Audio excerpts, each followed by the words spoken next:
சில பேருடைய வாழ்க்கையில நடக்கக்கூடிய ஒவ்வொரு காரியங்களும் யதார்த்தமாக நடக்கிற காரியங்கள் அல்ல.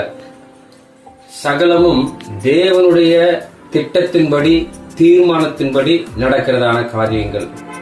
அது சில வேளையில மரணமாக இருக்கலாம், பிரிவாக இருக்கலாம், சில இடம் மாறுதலாக இருக்கலாம், சில புதிய நபர்களை சந்திப்பதாக இருக்கலாம். ஒவ்வொன்றிலும் தேவன் ஒரு திட்டத்தை வைத்திருக்கிறார். உங்களுடைய என்னுடைய வாழ்க்கையினுடைய உயர்வுக்கு ஏதுவாக சகலவற்றையும் கர்த்தர் மாற்றி அமைக்கிறார்.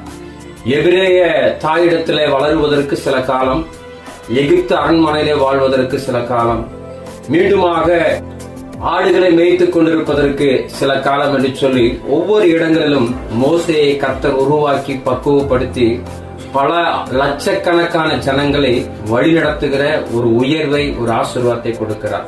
இதை கேட்டுக்கொண்டிருக்கிற அன்பான கர்த்தருடைய பிள்ளைகளே, உங்க வாழ்க்கையிலும் என் வாழ்க்கையிலையும் இதே போலத்தான் இருக்கிற ஒவ்வொரு சூழ்நிலைகளும் ஆண்டவர் நம்மை உருவாக்கி கொண்டே இருக்கிறார்.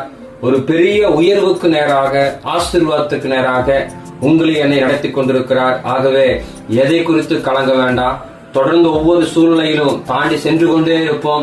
நமக்குரிய உயர்வு மிக அருகாமையில கர்த்தர் வைத்திருக்கிறார். God bless you.